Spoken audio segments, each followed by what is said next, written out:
오늘은 요한복음이 아니고 요나서를 보겠습니다. 앞으로 요한복음은 화요일만 하고 목요일은 좀 자유롭게 그렇게 할까 합니다. 요나서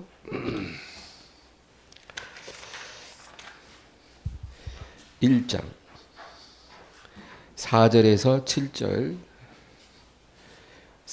7절까지 합독합니다. 여호와께서 큰 바람을 바다 위에 내리시매 바다 가운데 큰 폭풍이 일어나 배가 거의 깨지게 된지라. 사공들이 두려워하여 각각 자기의 신을 부르고 또 배를 가볍게 하려고 그 가운데 물건들을 바다에 던지니라. 그러나 요나는 배 밑층에 내려가서 누워 깊이 잠이 든지라. 선장이 그에게 가서 이르되 자는 자여 어찌함이냐. 일어나서 내 하나님께 구하라. 혹시 하나님이 우리를 생각하사 망하지 아니하게 하시리라 하니라.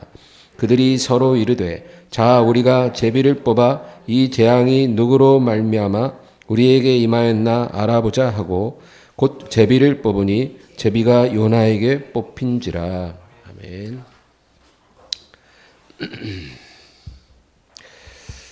우리가 성경을 읽어보면은 많은 사람들이 나옵니다. 우리는 그 사람들을 하나님의 사람들이라 그렇게 말을 합니다. 이 사람들이 살았던 시대도 다르고 또 처한 상황도 다 달랐습니다.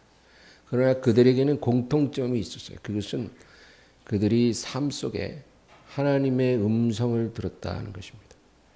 하나님의 음성을 들었기 때문에 그들은 하나님의 사람이었던 것입니다. 그래서 여러분 보세요. 노아, 아브라함, 야곱, 모세, 여호수아, 사무엘, 다윗, 엘리야, 예레미야, 또 베드로, 바울, 빌립, 스데반 이런 모든 사람들의 공통점이 그거예요. 그들은 하나님의 음성을 들었습니다. 여러분, 하나님은 지금도 여전히 말씀하시는 하나님입니다. 하나님은 변함없으세요. 하나님은 말씀의 하나님이시고 말씀하시는 하나님입니다. 근데 문제는 하나님은 변함이 없는데 우리가 들을 준비가 되지 않았다는 거예요. 하나님 말씀하시기 원하는데 우리는 들을 수가 없는 거예요. 대부분의 경우에 하나님은 기록된 말씀을 통해서 그 음성을 우리에게 듣게 하십니다.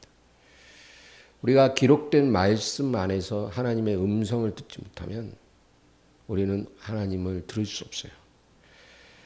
많은 사람들이 성경을 통해서 하나님의 음성을 들으려고 하지 않고 어떤 신비로운 체험이나 예언 이런 걸 통해서 하나님의 음성을 들으려 합니다. 그러나 그것은 굉장히 위험하고 하나님의 방식이 아니에요. 하나님은 기록된 말씀으로 우리가 그 음성을 듣고 따라오기를 원하시는 것입니다.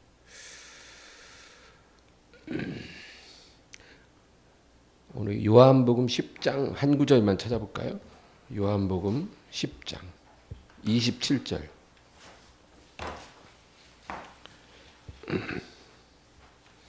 요한복음 10장 27절 다 같이 읽습니다. 내 양은 내 음성을 들으며 나는 그들을 알며 그들은 나를 따르느니라. 여러분 이 구절이 굉장히 중요합니다. 내 양은 내 음성을 듣는다는 거예요. 주님의 양들은 목자의 음성을 듣습니다. 그리고 목자는 그들을 안다는 거예요.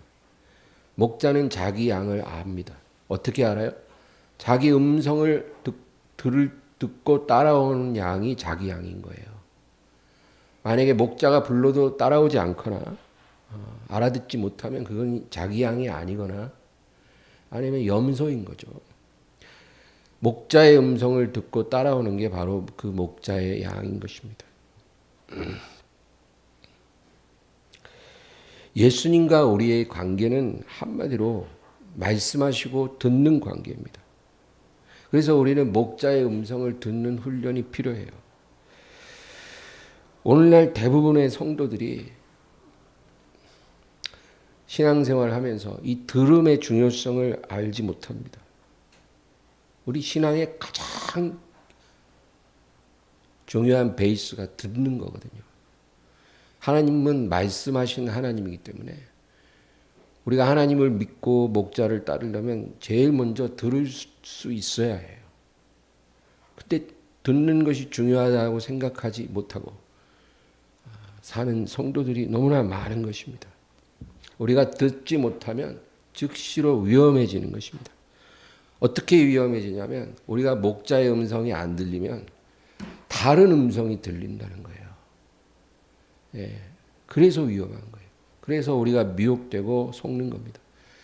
우리가 위험에 빠지지 않으려면 목자의 음성을 들을 수 있어야 되고 그 음성을 듣고 따라가야 돼요. 그래야 우리가 삽니다. 못 들으면 죽어요. 제가 며칠 전에 유튜브를 우연히 보다가 한 동영상을 봤어요. 어떤 그 동물원에 이제 호랑이를 이제 기르는 이제 여자 사육사인데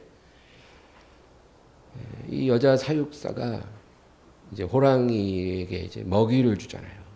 근데 먹이를 이제 그 우리의 이제 구멍이 하나 있는데 거기다 이제 집게로 생 소고기를 이렇게 줍니다. 근데 먹이를 줄 때 그 호랑이들 어미 호랑이, 새끼 호랑이 몇 마리 있는데 이름을 막 불러요. 그러면 이 호랑이들이 그 이름을 부를 때 딱 어슬렁어슬렁 옵니다. 그리고 이제 소고기를 주고 그러고 나면 이 호랑이들이 그 여자 사육사한테 애교도 부리고 아주 친근감을 표시하는 거예요. 맹수답지 않게. 근데 그 사육사가 뭐라 그러냐면 다른 사람이 부르면 안 온대요. 굉장히 경계를 하고 다른 사람이 주는 고기도 안 먹는데 자기가 불러야 오고 자기가 주는 것만 먹는 거예요. 그리고 그 사육사에 대한 신뢰감을 표현하는 거예요. 호랑이도. 원래 맹수는 더구나 호랑이는 절대로 그런 짐승이 아니에요. 호랑이는 집단 생활도 하지 않고 단독으로 다니는 맹수고 누구에게도 길들여지지 않는 아주 포악한 맹수잖아요.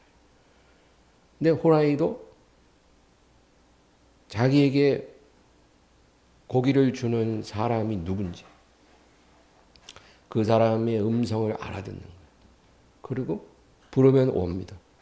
그리고 그 사람이 주는 고기는 의심하지 않고 바로 먹어요. 그러나 남이 주면 그거 안 먹는데요. 경계심 때문에. 여러분. 근데 그것이 영적인 원리도 똑같아요. 우리가 주님의 양이면 목자의 음성을 들을 수 있어야 돼요. 우리를 부르는 음성을 들어야 되고 우리는 그 말씀을 받아 먹는 거예요. 우리가 그 말씀을 먹기 시작하면 우리는 그에 대해서 신뢰하게 돼요. 그에 대한 믿음이 커져요. 그리고 그를 따르게 되는 거예요. 순종하는 거예요. 그것이 바로 영적인 원리입니다. 우리가 아무리 바쁘다고 해서 우리가 하나님의 음성을 듣지 않고 살아도 된다는 이유는 될 수 없어요. 바쁘기 때문에 하나님의 음성을 들을 틈이 없습니다. 그건 이유가 안 된다는 거예요. 몸이 아파서 제가 좀 힘듭니다. 다른 건 못할 수 있어도 목자의 음성을 듣지 않고 사는 삶을 정당화하지 못해요. 우리는 어떤 처지에서 어떤 삶을 살든지 우리를 부르시는 목자의 음성을 들을 수 있어야 돼요. 그 음성에 귀를 기울여야 돼요. 그리고 그 말씀을 우리가 받아 먹어야 돼요. 그 말씀으로 우리의 믿음이 세워져야 되고 주님을 향한 신뢰가 더 커져야 되고 그리고 뭐라고 하시든지 예스 그게 중요해요. 예스. 무슨 말을 하든지 하나님의 음성에 무조건 예스예요. 그게 어떻게 쉽게 됩니까? 마음같이 쉽지 않거든요. 그러나 우리가 주님이 말씀하시고 듣는 관계로 매일을 살게 되고 우리가 그 말씀을 받아 먹으면서 내 영이 살아 있을 수 있다라는 그 신뢰감이 깊어지면 주님이 뭐라고 하시든지 우리는 예스 할 수 있다는 거예요. 그렇게 할 수 있을 때 우리 삶의 영광의 빛이 비치는 거예요. 그냥 뭐 주여 주여 입으로 그건 안 돼요. 그거 갖고는 안 돼요.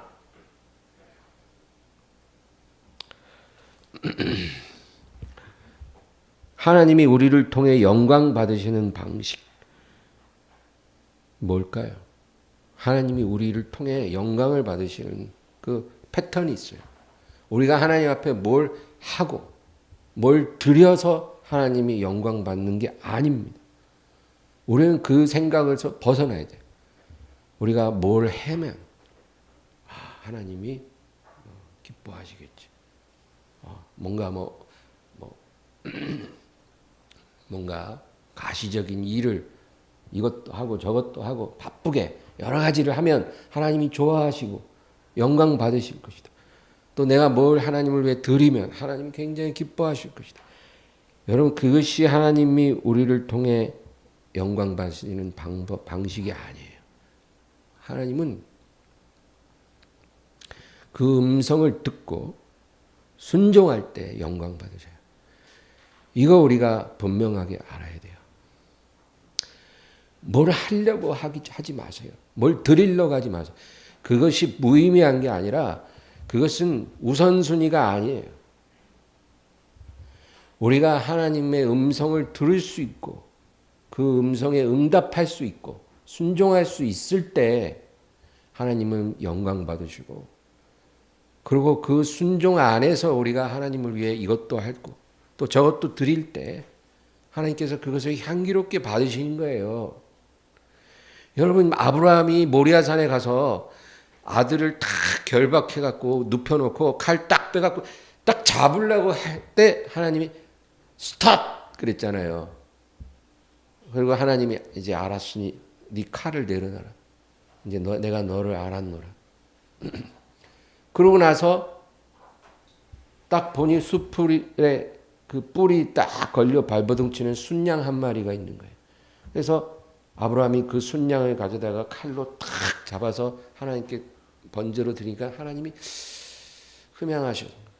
아주 영광을 받으신 거예요. 아주 지극한 영광을 받으신 거예요.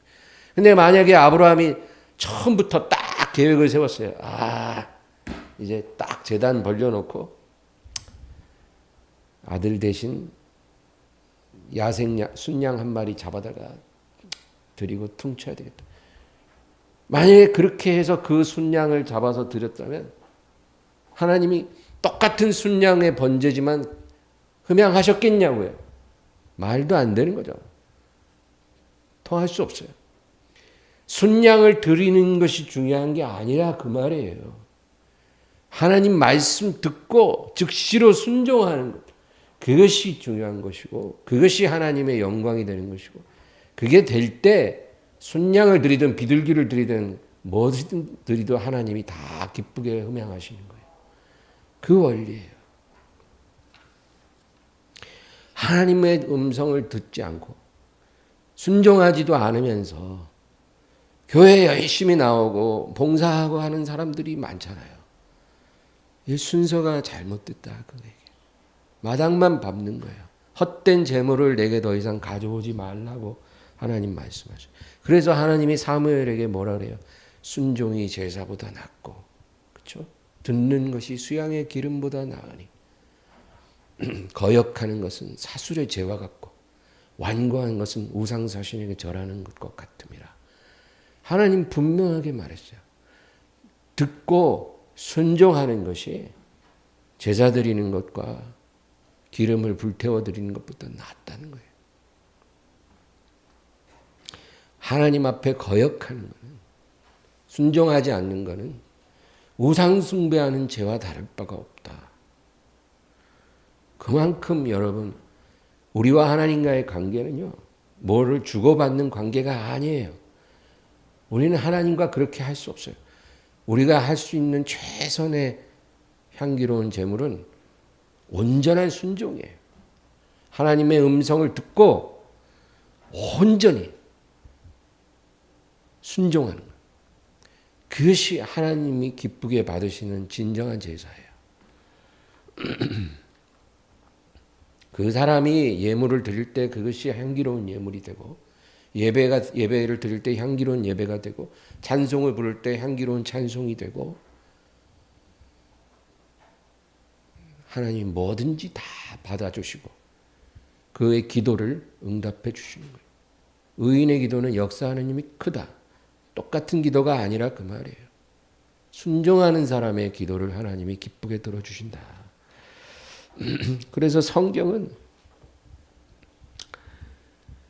처음부터 끝까지 그 얘기예요. 들으라.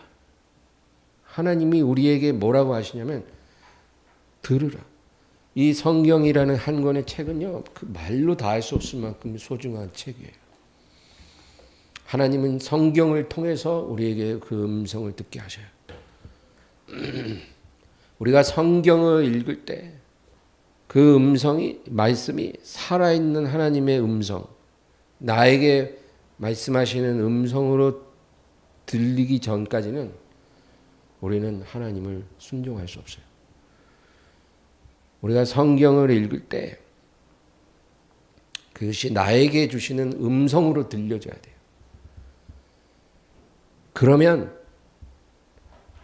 우리의 귀가 열리기 시작해요. 그리고 일상생활에서도 하나님의 음성이 들리기 시작할 거예요. 그러나 성경 말씀이 살아있는 하나님의 음성으로 들리지 않는다면 우리는 어디서도 하나님의 음성을 들을 수가 없어요. 이것은 하나님이 정한 법칙이에요. 그럼 어떻게 하면 하나님의 음성을 들어요? 여러분, 고요한 시간이 필요해요. 고요한 시간. 아침이 됐든 저녁이 됐든, 아침 저녁 둘 다 좋아요. 고요한 시간에 성경을 읽어야 돼요. 그리고 하나님께 귀 기울여요. 들으려고 하면 그 말씀이 하나님의 음성으로 들릴 것입니다. 그거예요. 그것을 통해서 우리는 순종할 수 있는 거예요. 근데 이 성경을 우리가 읽어보면요, 그 패턴을 보게 되는데, 아까 제가 하나님의 사람들의 공통점은 하나님의 음성을 들었다 그랬죠. 그러니까 하나님께서 시종일관 우리에게 하시는 말씀이 들으라예요. 들으라. 들으라. 여호수아 모세를 통해서도 이스라엘을 들으라. 너희는 내 말을 들으라. 내 음성을 청종하고 내가 너희에게 명한 것을 지키라. 모세 여호수아를 통해 내 얘기하시는 게 그거예요. 여러분, 신명기 여호수아서를 다시 한번 읽어보세요. 하나님 늘 그 얘기. 그리고 선지자들을 통해서도 늘 내 음성에 귀를 기울이라. 시편을 보세요. 시편에, 여러분, 우리는 시편에서 제일 중요한 시가 1편이나 23편이라고 생각하죠. 그러나 사실은 시편에서 제일 중요한 시는 119편이에요. 제일 긴 시이기도 하고 시편 중에 시편이에요. 그 119편은 그냥 들으라 그 얘기예요. 하나님의 사람은, 하나님의 백성은 하나님 앞에 와서 그 음성을 들으라는 거예요. 그 얘기예요. 예수님도 늘 설교하실 때마다 들을 귀 있는 자는 들을지어다. 요한계시록에도 귀 있는 자는 성령이 교회들에게 하시는 말씀을 들을지어다. 늘 성경 창세기부터 계시록까지 들으라는 거예요. 거기서부터 하나님과의 관계가 세워진다. 그 얘기예요.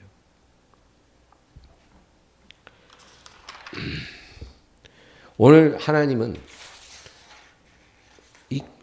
왜 이 요나라는 사람을 니느웨로 가라고 하셨을까요? 하필이면 고집불통 요나를 하나님이 선택하셨을까요? 하나님은 얼마든지 자신의 일을 시킬 종을 사용하실 때 니느웨로 보낼 좀 더 순종적인 선지자를 찾으실 수 있었을 거예요. 니느웨에 대해서 좀 더 호감을 갖고 있는, 호의적인 감정을 갖고 있는 그런 선지자를 찾아서 니느웨로 가라고 하시면 되는 거죠. 훨씬 더 일이 수월했을 거예요. 근데 왜 하나님은 그렇게 쉽게 일하지 않고 니느웨로 가느니 차라리 저 스페인 다시스로 가서 내 삶을 끝내겠다. 그렇게 생각하는 이 요나를 하나님이 택하셨을까요? 여러분, 이렇게 생각하면 돼요. 어떤 한 한국인 목사가 있는데, 한국인 선교사가 있는데 일본을 너무 싫어해요. 아주 그냥 일본 하면 치를 떨어. 일제는 절대 안 써. 그런 선교사에게 하나님이 일본에 가서 복음을 전해라. 그러니까 이 선교사가 바로 그 다음 날 브라질 아마존 정글로 가는 비행기를 타고 그리로 떠난다는 거죠. 내가 일본 가느니 차라리 아마존 정글에서 빤스만 입고 살다 죽을까. 그렇게 말할 만큼 그렇게 고집불통의 선교사를 하나님이 선택하는 것과 똑같은 거예요. 왜 하나님께서 그렇게 하셨을까요? 그리고 그 요나가 스페인으로 가는 그 배에 대풍을 일으켜서 요나를 바다에 빠뜨리고 물고기 뱃속에 들어갔다 나오게 하셔서 그 요나를 니느웨에 보내셨을까요? 여기 아주 분명하고 단순한 진리가 하나 있어요. 하나님은 가장 큰 순종으로 가장 큰 역사를 이루시기 때문입니다. 이것이 하나님이 일하시는 패턴이에요. 하나님이 그 뜻을 이루시고 영광을 받으시는 방식이에요. 가장 큰 순종을 통해 가장 큰 역사를 이루십니다. 그래서 하나님의 아들이 이 세상에 와서 십자가에서 죽기까지 순종하게 하신 거예요. 여러분, 우리가 생각할 수 있는 그 어떤 순종보다 하나님의 외아들이 사람으로 오셔서 십자가에서 죽기까지 순종하는 것, 그만한 순종은 없을 거예요. 그만큼 어려운 순종이 어디 있겠어요. 우리는 그것을 상상할 수 없어요. 그러니까 예수님이 제자들에게 나는 아직 마셔야 될, 내가 아직 마시지 못하고 있는, 내가 마셔야만 하는 잔이 있으니 내 마음의 괴로움이 얼마나 크겠느냐. 그 십자가에 가까이 다가가시면서 예수님 너무 괴로우셨어요. 그래서 하나님 이 잔을 저는 원치 않으나 아버지의 뜻이니 내 뜻대로 마옵시고 아버지의 뜻대로 하옵소서. 그렇게 예수님이 기도하고 그 잔을 마신 거예요. 여러분, 그게 얼마나 큰 순종이에요. 그러나 그 큰 순종이 있었기 때문에 저와 여러분이 살 수 있는 길이 열린 거예요. 아무 값 없이, 아무 조건 없이 우리는 구원을 받은 거예요. 우리는 공짜로 얻은 것 같지만 예수님이 그 대가를 완벽하게 지불했기 때문이에요. 여러분, 큰 순종이 큰 역사를 이루는 거예요. 하나님은 많이 버린 자를 통해 많이 거두게 하시고 밑바닥까지 낮아진 자를 꼭대기까지 높이게 하시고 완전히 죽은 사람을 완전하게 살리시는 그런 하나님이십니다. 그게 하나님이 일하시는 방법이고 하나님이 영광 받는 패턴이에요. 그래서 요나의 이 순종과 니느웨 성의 이 기적적인 구원은 아주 밀접한 관계가 있는 거예요. 니느웨로 가느니 스페인으로 가서 내 삶을 끝내겠다라고 생각하는 이 사람의 순종이 니느웨 성을 하루 만에 회개시키는 놀라운 기적으로 이끈 거예요. 니느웨는 가로지르기만 해도 3일이 가야 되는 그런 큰 도성이에요. 사람이 걸어서 3일을 가야 가로지를 수 있는 어마어마한 도시. 근데 그 이방인 도시에 가서 하루 딱 걸으며 선언했는데 왕이 회개하고 백성들이 다 회개하는 있을 수 없는 일들이 일어났다. 그것이 어떻게 우연일 수 있으며 사람의 힘으로 가능하겠어요? 하나님이 그렇게 하시는 거예요. 근데 이렇게 하나님이 하실 때는 반드시 요나라는 사람의 순종이 거기에 있어야 한다 그 말이에요. 한 사람의 순종함으로 많은 사람이 살게 되는 거예요. 여러분, 그러므로 내가 지금 정말 순종하는 것이 죽는 것만큼 힘들게 느껴지는 그런 상황에 내가 있다면, 여러분, 우리가 믿어야 될 것은 이 순종을 통해 하나님의 큰 역사는 일어난다는 거예요. 그래서 하나님이 우리를 정말 막다른 골목에 몰아넣으시고 순종하기를 원하실 때는 뭔가 나한테서 등골까지 빼먹으려고 그러는 게 아니에요. 하나님이 왜 우리의 등골이 필요하겠어요? 하나님이 우리에게 그 순종을 요구하실 때는 우리에게 큰 역사를 이루게 하시고 싶으신 거예요. 근데 하나님이 일하시는 방식이 그런 거예요. 한 알에 미리 죽지 않으면 안 된다 그 말이에요. 그렇게 할 때 하나님이 영광을 받으신다 그 얘기예요. 우리가 성경을 읽어보면 사람이 자기 의지로 자기의 생각으로 어떻게 자원해갖고 뭔가를 해서 큰 역사를 이룬 경우는 전혀 없어요. 자기가 꿈꾸고 계획하고 노력해서 뭘 이루었다 그런 거 없어요. 그러니까 뭐 우리가 뭘 꿈꾸고 바라고 뭐 그러면 뭐가 이루어진다 이런 얘기는 그거는 그냥 진리가 아니에요. 왜? 성경이 그런 얘기를 하고 있지 않으니까.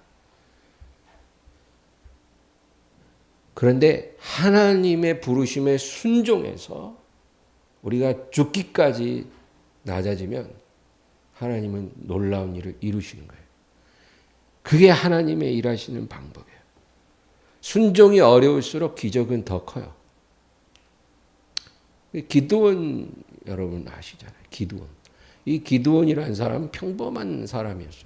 근데 어느 날 하나님의 사자가 와서 큰 용사여, 하나님께서 너를 통해 이스라엘을 구원하시길 원하신다. 그 당시 미디안에 이스라엘을 압제하고 있었거든요. 내가 누구간데 내가 이 민족을 미디안에서 구원할까요? 그러니까 기드온은 자기가 나서기가 싫었어요. 목숨 걸기 싫었어요. 그래서 이것이 정말 하나님의 뜻인지를 알고 싶어서 양털을 가지고 2번이나 시험했어요. 그렇게 할 때는 그게 싫은 거예요. 예. 우리가 뭔가 원하는 거를 하고 싶을 때는요, 하나님이 뭐 사인을 별로 안 주셔도 막 달려가잖아요. 하나님의 뜻인 줄 믿습니다 이러면서. 그렇지만 우리가 하기 싫은 거를 할 때는 시험하고 또 시험하고 그런 거예요. 그러니까 기드온이 얼마나 싫었겠어요.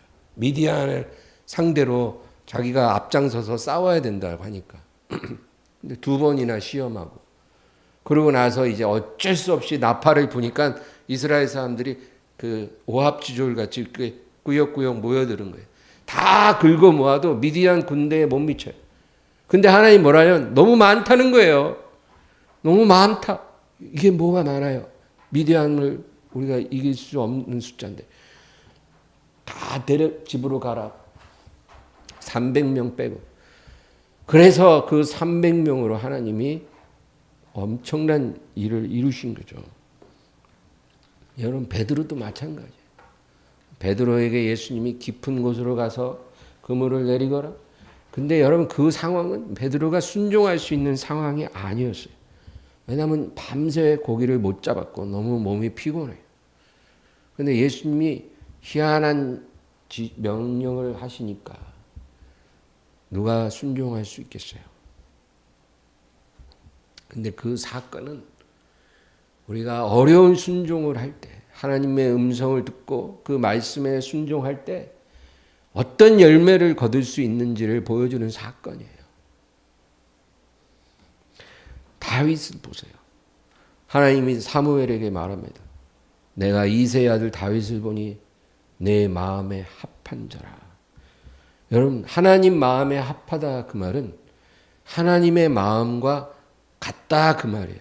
합하다, 같다. 그러니까 다윗의 마음과 하나님 마음이 같다는 거예요.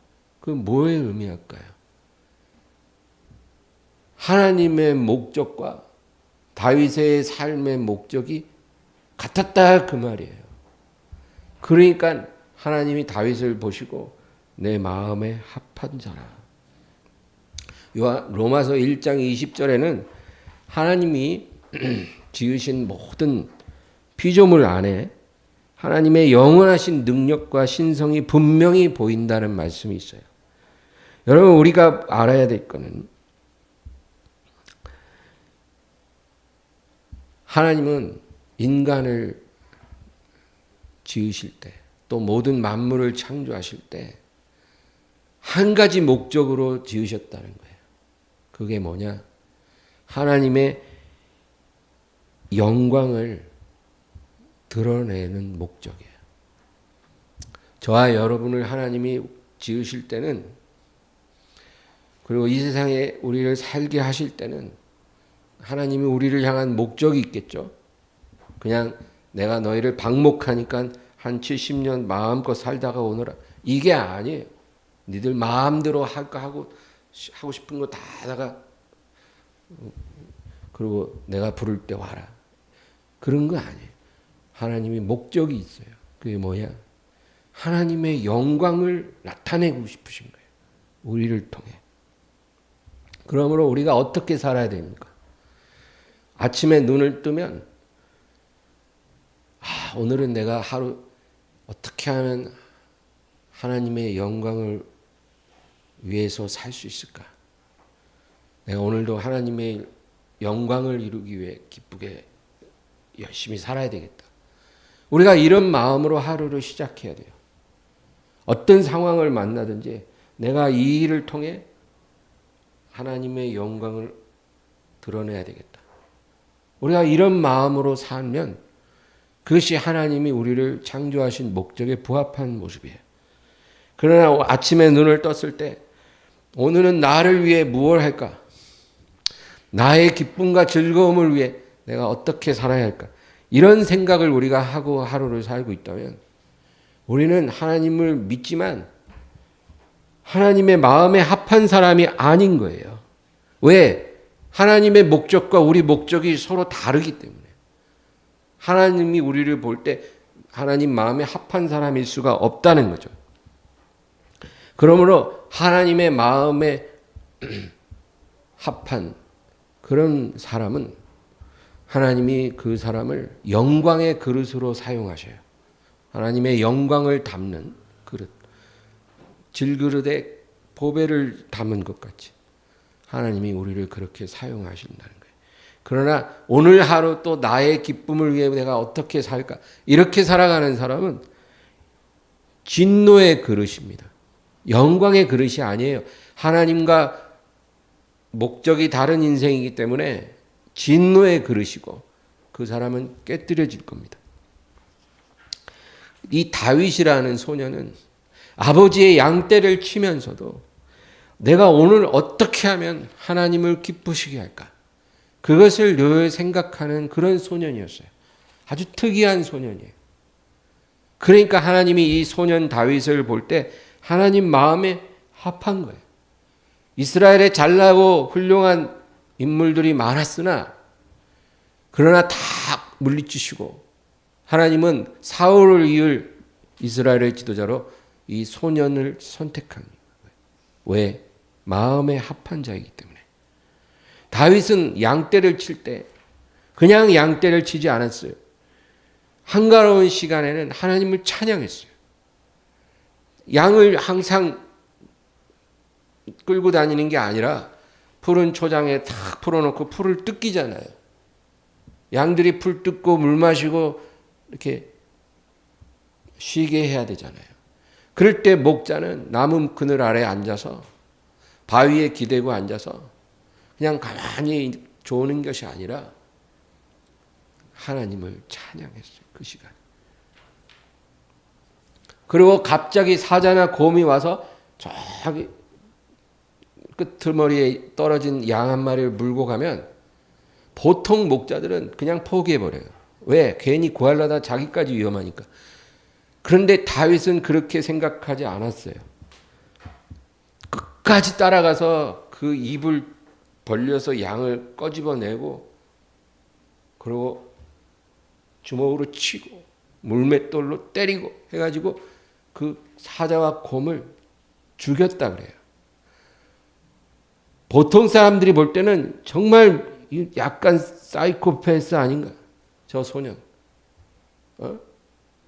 저 이상한 애다. 왜 저런 무모한 짓을 할까?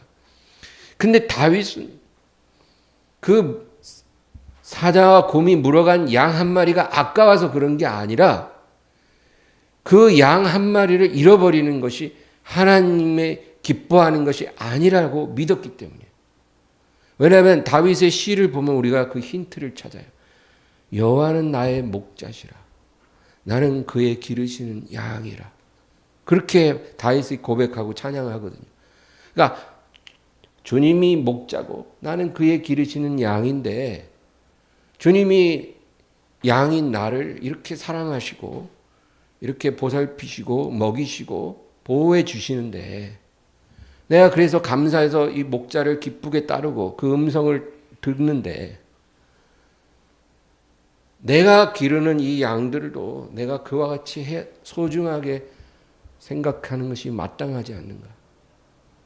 주님이 나를 보살피듯이 나도 양 한 마리라도 잃지 않고 잘 보살피는 것이 그것이 하나님의 뜻이라고 믿은 거예요. 그래서 다윗은 절대로 양을 잃어버리는 일이 없었어요. 그러니까 하나님이 뭐라 그래요? 내가 이새의 아들 다윗을 보니 내 마음에 합한 자라.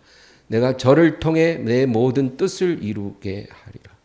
하나님이 자기 마음에 합한 자, 자기의 목적과 같은 목적을 갖고 있는 그 사람을 통해 내가 내 뜻을 이루겠다.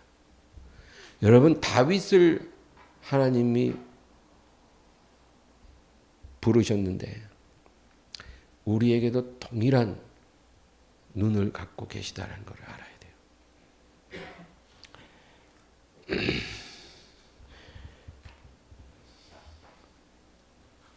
오늘 본문은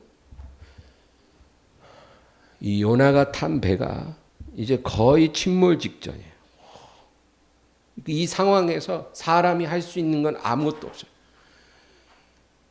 제가 예전에 제주도에 갔을 때 고깃배를 탔다가 막 바람이 세게 불고 배가 흔들리는데 너무 무섭더라고요. 진짜 그때 배가 뒤집어질 것 같았어요. 그러면은 살 수 없을 것 같았어요. 바다가 얼마나 무서운지. 근데 지금 그런 상황이에요. 너무나 평온한 날씨가 갑자기 돌변해서 완전히 미친 듯이 바람이 불고 배가 막 거의 막 나뭇잎처럼 흔들립니다. 그래서 배에 있는 모든 기구를 다 버리고 그 정도까지 됐다는 건 이제 거의 끝까지 간 거죠. 그리고 화물과 다 장사꾼들이 장사해야 되는 그 물건도 배를 가볍게 하려고 다 던져요. 사람이 살아야 되니까. 그래도 더 어떻게 상황이 나아지지 않으니까 이 선장과 선원과 모든 승객들이 다 자기의 신을 부르면서 기도를 하는데도 아무런 일이 안 일어나요.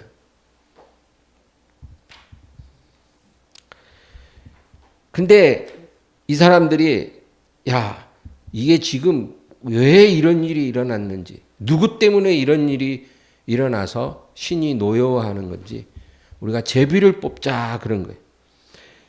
저는 적어도 이 배에 탄 사람들이 오늘날 현대인들보다 믿음이 좋다라는 생각이 들어요. 왜냐하면 이 상황이 우연이 아니라 누군가 신의 노여움을 샀다는 거예요. 현대인들은 그런 생각 안 하죠. 이 사람들은 그랬어요. 갑자기 이렇게 날씨가 바뀌고 우리가 듣도 보도 못한 이런 상황을 만난 거는 이거는 문제가 있는 거다. 우리 가운데 누가 이 모든 일을 초래했는지 우리가 제비를 뽑자. 그러니까 누가 뽑혔겠어요? 요나가 뽑혔다 그 얘기예요. 이 사건을 보면 아이성 전투가 생각이 나요. 여리고에서 대승을 거뒀잖아요. 근데 하나님이 여리고는 첫 성이에요. 이스라엘이 가나안을 정복하기 위한 첫 번째 함락한 성이에요. 그러니까 첫 번째는 무조건 하나님께 바치는 거잖아요. 그렇죠? 큰아들, 첫아들은 하나님께 바치라 한 것처럼.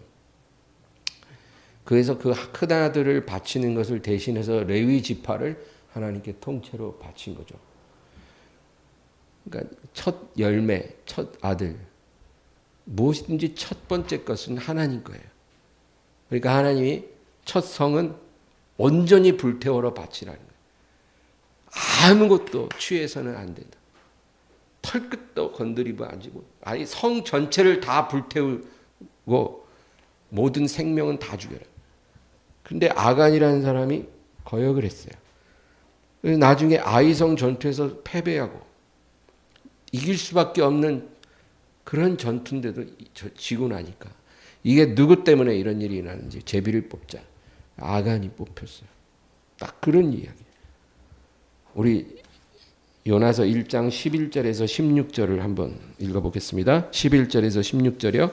바다가 점점 흉용한지라 무리가 그에게 이르되 우리가 너를 어떻게 하여야 바다가 우리를 위하여 잔잔하겠느냐 하니 그가 대답하되 나를 들어 바다에 던지라. 그리하면 바다가 너희를 위하여 잔잔하리라.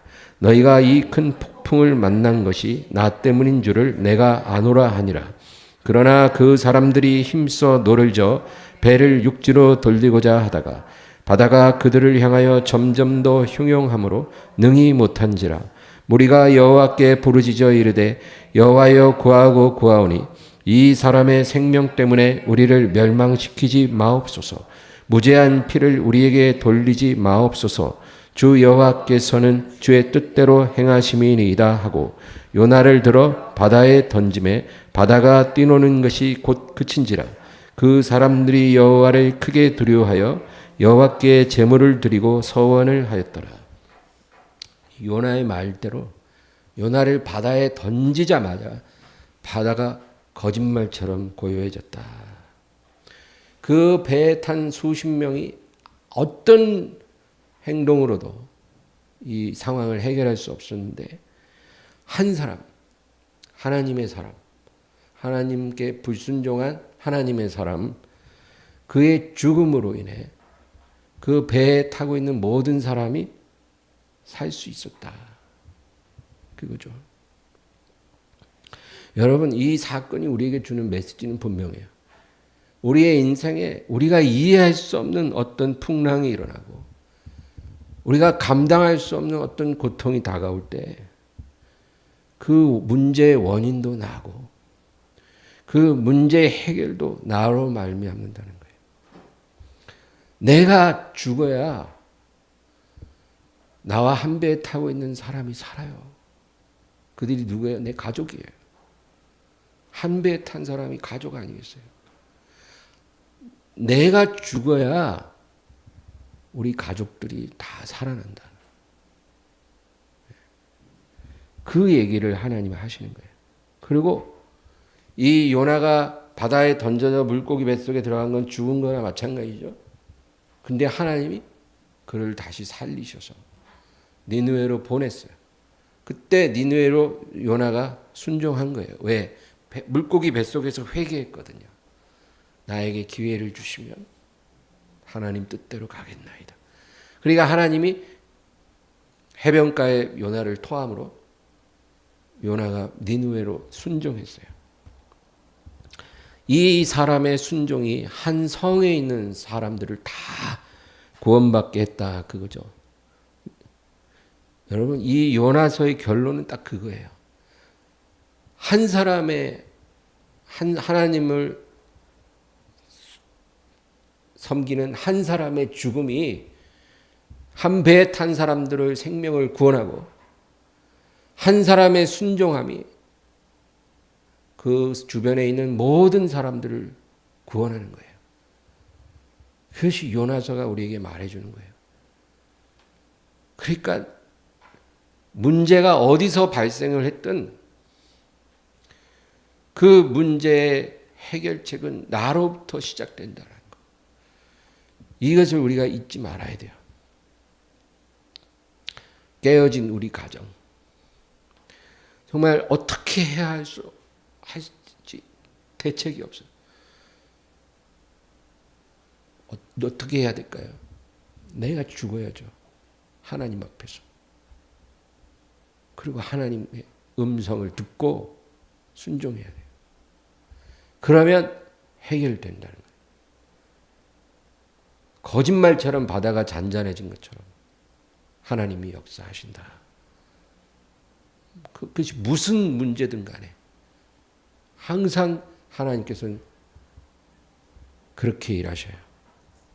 한 사람의 죽음 그리고 순종 이것만이 하나님의 역사를 나타낼 수 있다.